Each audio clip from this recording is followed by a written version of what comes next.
Nyasa VoiceBox tabweranso ndi mawu abambo Andrew Masauko Banda amene wachiwiri kwa mtsogoleri wa bungwe lija la Malawi First the People First. Masauko Banda akufunsa kuti chifukwa chani bungwe loyendetsa zisankho kuno ku Malawi la Malawi Electoral Commission kapena kuti MEC likumanena kuti anthu onse odandaula kuti zisankho kukaronga sizinaende bwino azikadandaula ku polisi. Tikufunsa kuti zimenezi kuti zambaliti chifukwa choti m'mbuyomu taona ndithu Malawi Electoral Commission MEC ikumafufuza bwinobwino pakakhala madandaulo kuti chisankho sichinaende bwino. Ndi ulendo uno Masauko Banda kuti ndi zodabwitsa ndithu kuti bungwe la MEC likunena kuti anthu azikadandaula ku polisi. Nditi ndikhale limodzi mu Nyasa VoiceBox kuti timve kuti abambo Masauko Banda akuti bwanji pa nkhani imeneyi kuti anthu ngati ndi madandaulo okhudza zisankho azikadandaula ku polisi. Nditi ndikhale limodzi pano pa Nyasa VoiceBox.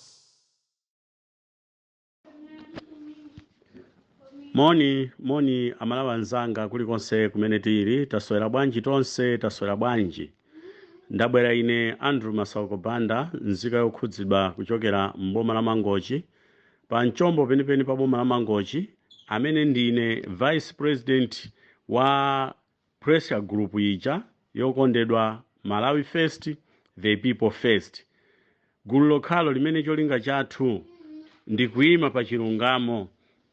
Cholinga chathu ndikufunitsitsa kuti tikupatsa anthu uthenga owona ndi olondola, ndipo kufuna kuwakumbutsa adindo kuti achite zimene zikuwayenera. Komano kodi amalawi anzanga, tikaonetsetsa atonse alliance achakwera achilima ndi chipani chawo cha Malawi Congress Party, kodi ndichoti chikumva zimene anthu akulira? Kodi ndizoti akumva zimene dziko likudandaula ndi nyengo imene amalawi tikuyendamo? Yankho ndi ayi. Kodi nanga ngati yankho ili ayi, kodi anthu amene wawa ndi oyenera kuti achite deserve kuti ife apatse mavoti? Ndi oyenera kuti iwowa ndithu ali nako kuthekera ndi zifukwa zokwanira zoti afunire kupitilizabe pa mpando, kupitilirabe achakwera kukhala president wa dziko lino, kupitilirabe Malawi Congress Party kulamulira dziko la Malawi, kupitilirabe tonse alliance kutizunzabe? Amalawi anzanga ndikudziwa kuti yankho ndi ayi. Koma nanga nchifukwa chani akulimba mtima pamene akuchita zinthu mwadala kufika lero mzipatala zaka zawo zonse 4 mankhwala mulibe? Kufika lero mtima 15% timene anjezera nato anthu ogwira ntchito mboma chikhalire natagwetsa ndi 50%. Kodi tinene kuti pamenepa amene ndi oyenera, ndipo tinene kuti kulimba mtima kwa kufuna kubwereranso mboma kuti apitirize kuzunza Malawi nkolondola? Amalawi anzanga ndimafuna nene kuti awa chimene chikuwalimbitsa mtima kuti adzizimenya pa mtima nchifukwa cha MEC imene ilipo pano.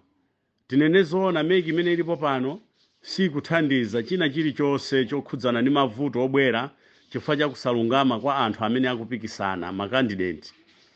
Chifukwa tinaona 2019 commission ikuyesetsa kusolva mavuto amene analipo, ndipo ngakhale anthu anabwera ndi madandaulo onena kuti chisankho chichitikenso, koma commission ya nthawi imene ija motsogozedwa ndi Chani adayesetsa kuthetsa ndi kusolva mavuto amene analipo. Chikudabwitsa kwambiri kuti mukayitanidwa ku ma meetings a MEC akunena kuti mavuto akapezeka ma monitor alembe fomu yosonyeza kuti akuchita claim pa zimene waziona kuti sizili bwino. Komano tikukalonga ma monitor alemba ma claim, zipani zinalemba, komano tamvani yankho imene ananena kuti nkhani zimenezo zofunika zipite ku polisi. Zayamba liti? Kodi ndimayesa kumeneko kuli commission yokwanira, kuli judge kumeneko akachali achifundo kachali ndikhothe kale payokha, bwanji sanafune kuunikira koma kungothamanga kuulutsa ndikunena kuti apambana ndi awa madando asanakonze. Ndikukumbukira kuti takhati kukhala m'mameeting osiyanasiyana amanena kuti chisankho sichichitika pokha atamaliza kusolva mavuto amene anthu adandaula.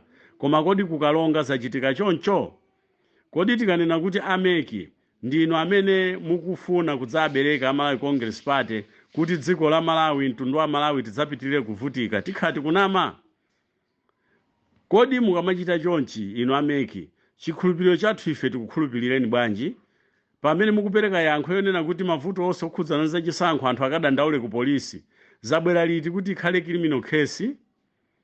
Kodi ndimayesa inuyo ndi amene mmanena kuti anthu akalemba mafomu ndikupanga launch madandaulo, simudzaulutsa chisankho kapena kuchipitilira ndi maganizo oyendetsa chisankho pokhapokha mutathetsa mavuto.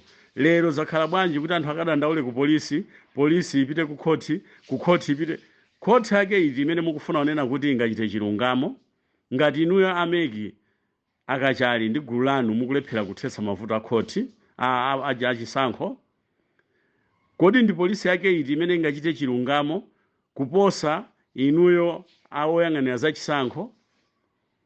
Kodi zimenezi tinene kuti inuyo mutithandiza kapena tingolimba mtima kunena kuti chisankho zikamadzachitika inuyo mwapanga kale kapena mwabera kale? Tikupempheni ameki musapange kuti anthu ataye chikhulupiriro pa inu chifukwa bungwe lanu ife timadziwa onena kuti ndiyo ima pa yokha.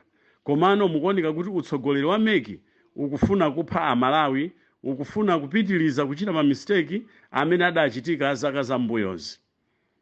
Tikupempheni ameki kudziwa kunena kuti mavuto onse amene tikuvutika lero, ngati kuli konena kuti inu mudatengapo gawo pakuchita zinthu mwakusalungama, Mulungu sakusiyani.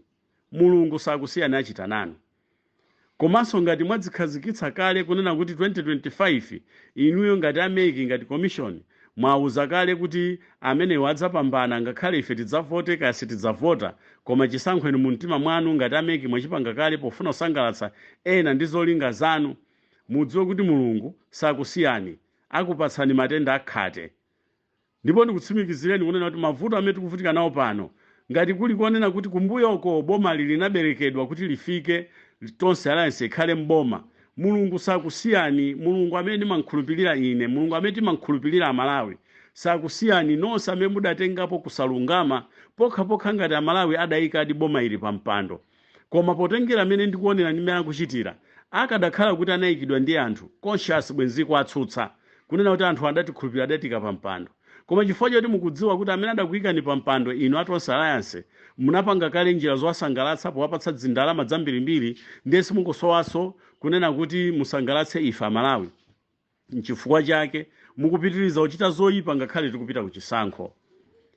Tikupempheni kuti umbanda ndi uchifwamba wonse umene mwakonza kufuna kuthana ndi ma-activist, kufuna kuthana ndi zipani zotsutsa UDF, DPP, Afford, sizikuthandizani chifukwa kunjaku kuli Mulungu. Ndipo musayiwale kunena kuti MCP imene idalipo poyamba inali ndi ame, inali ndi Malawi Young Pioneer, inali ndi youth, inali ndi polisi, komanso inali ndi anthu ena amene ankapanga za ukazitape kufikana kumapha anthu, koma MCP imeneyo inatuluka mboma. Choncho mudziwe kuti ife amalawi tili pano patsogolo panu, inuyo muchite chilichonse choyipa chothekera, koma tikufuna tikutsimikizeni kuti Mulungu salola inu simupambana mu dzina la Yesu, komanso mu dzina la mizimu imene idamenyera ufulu wa dziko la Malawi lino. Amalawi anzanga, ndikufuna ndikutsimikizireni kunena kuti musataye mtima. Amene tili ndi mwayi olembetsa tiyeni tikalembetse, titulutse ziphaso, tipezeke mu kaundula wa unzika. Nthawi yolembetsa mu kaundula wa zisankho tiyeni tidzatuluke ochuluka tikalembetse. Ndi pemphero lathu kunena kuti china chilichonse choyipa chisachitike kumbali ya chipani cha DPP. Ndi pemphero lathu kunena kuti china chilichonse choyipa chisachitike ku chipani cha UDF. Ndi pembedzero ndi chikhulupiriro chathu kunena kuti zipani zonse Afford ndi zipani zina zonse zimene zikufunira zabwino dziko la Malawi zisakumane ndi zoyipa. M'malo mwake Mulungu wathu, monga mudatcholera magaleta aja akavalo auja oyipa ifalawo, ndipo asilikali ake ndi mwana wake anathera m'madzi. Chitani chimodzimodzi ndi chipani cha Malawi Congress Party, chitani chimodzimodzi ndi gulu la achakwera, komanso motsogozedwa ndiwo achakwera eni.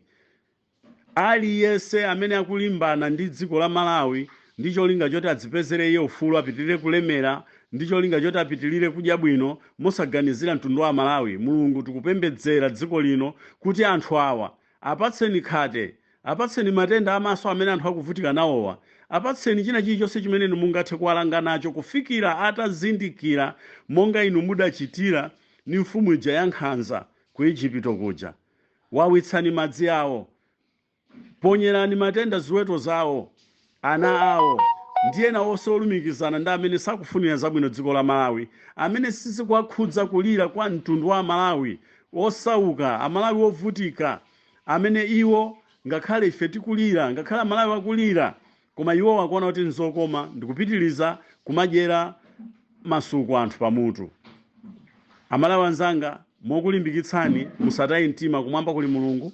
Tiyeni tipitilize kupemphera ndipo tipitilize kupanga zodzikonzekeretsa chisankho cha 2025. Abale athu a DPP, tsegulani maso anu. Anthu akumwera, tsegulani maso anu. Mulanje, Phalombe, Tcholo, Chikwawa, Nsanje, Chiradzulu, Zomba. Ndikufuna ndikutsimikizireni kunena kuti ngati inuyo simutsegula maso, abale a chipani cha Malawi Congress Party motsogozedwa ndi Achakwera atimeza amoyo. Ndi mawu amenewa ndikufunirani zabwino zonse, usiku wabwino. Mulungu ateteze Malawi, adalitse Malawi, apereke moyo wamphamvu kwa nzika iliyonse yofunira zabwino dziko la Malawi. Zikomo.